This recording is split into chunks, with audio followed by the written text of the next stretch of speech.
Op die kassie met Ashmond Martin, jou kollig op die klein skerm.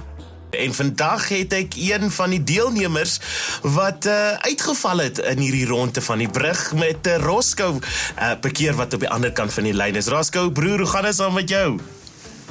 Nee, goed, dankie en self. Hoorie so, ek is hartseer dat jy dit nie gemaak het op die brug nie. Ai, jene man. Hoe voel dit vir jou, jy weet, toe jy nou daai episode kyk en jy sien, hier is dit nou, jy moet nou gaan. Wat gaan deur jou kop daai tyd, Roscoe, sê vir my?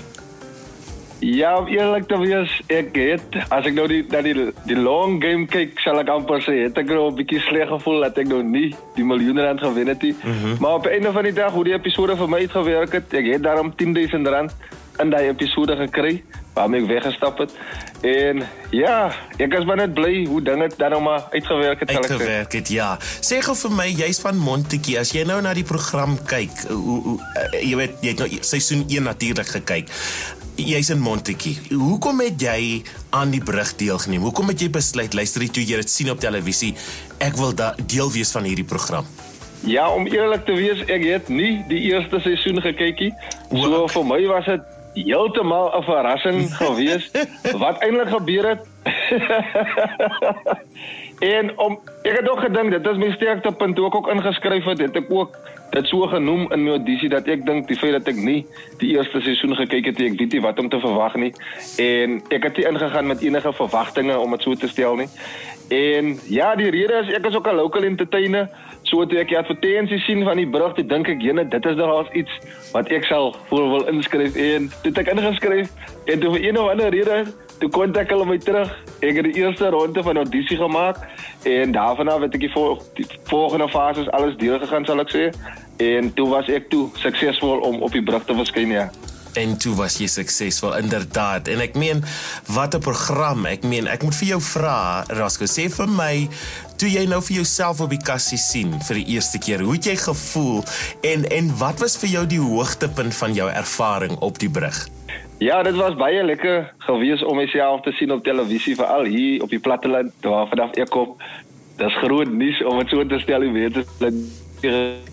Maar op 'n meer ernstige noot, toe ek myself sien in daai stoel, ek het my nog nie so na myself gekyk, waar ek eintlik, dis soos 'n spieël wil ek amper sê, wat ek toe myself gekyk het. So ek het baie geleer op die brug van myself, my eie struikelblokke van myself, en ook mense, verhoudinge op die show, soos die kykers gesien het, of die wat kyk, daar is baie drama, mense weet nie hoe mekaar te vertrou nie.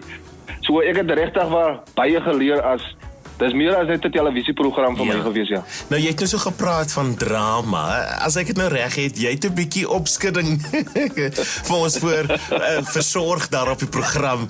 Het jy gevoel dat jy miskien verkeerd verstaan was, Roscoe? Ja, so van die begin van die show af sal ek amper maar net sê, soos Lilani die eerste keer ons het buitekant besluit, ons moes toe die 2 leiers, ons moes toe 1 persoon uitstem.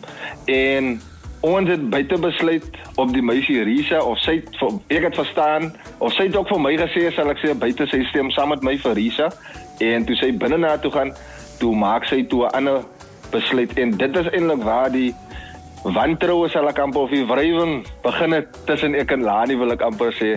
En wat die ander dames betref, ek het altyd net 'n gevoel gehad, iets is nie lekker nie. So, ek het ook toe ek nou op televisie kyk, toe sien ek ook wat hulle van my dink, of wat hulle van my sê.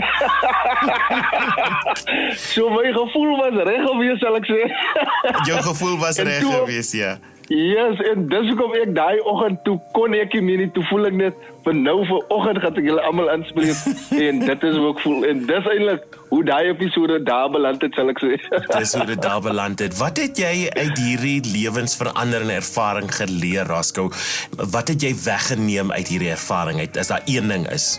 Ja, as ek nou net kan op die laaste gedeelte van die episode baie basies uitgestem word, wat ek nogal van dit kan leer, of wat ek eintlik nadat ek het lank gedink aan die hele scenario wat afgespeel het, en ek het eintlik besef, as 'n mens sê in hakkies die long game wil gaan, dan is dit nie noodwendig altyd goed om te wil reg wees, sal ek amper sê.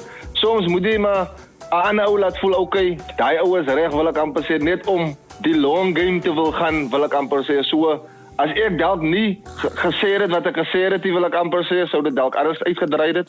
Maar aan die ander kant is ek ook bly ek het dit van my hart afgekry en toe kon ek ook toe almal toestem. Toe is dit ook toe die eerste keer wat almal moes eerlik wees, sal ek saam met vir my sê in daai oomblik moes almal eerlik wees saam met my.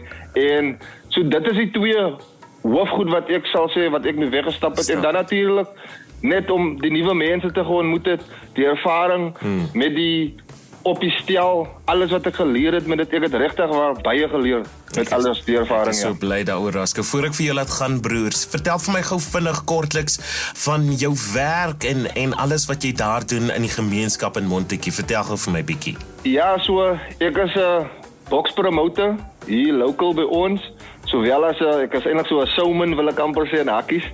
So ek bied bokstoernooie aan vir skole, kerke. Ons identifiseer 'n nood in 'n gemeenskap dan hou ons 'n toernooi vir 'n spesifieke nood en dan ek is ook 'n ambassadeur vir autisme.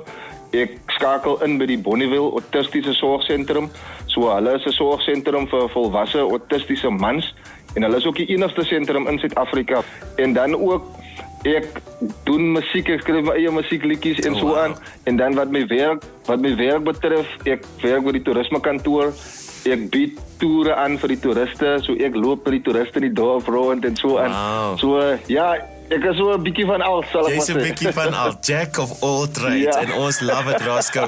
Hoorie, ons het jou geloof daar op die brug, en van ons kant hier by OFM, ons wens jou net die beste toe, en alles wat mooi is met jou werk wat jy doen daar in die gemeenskap voor. Dankie vir jou tyd hier op die kassie.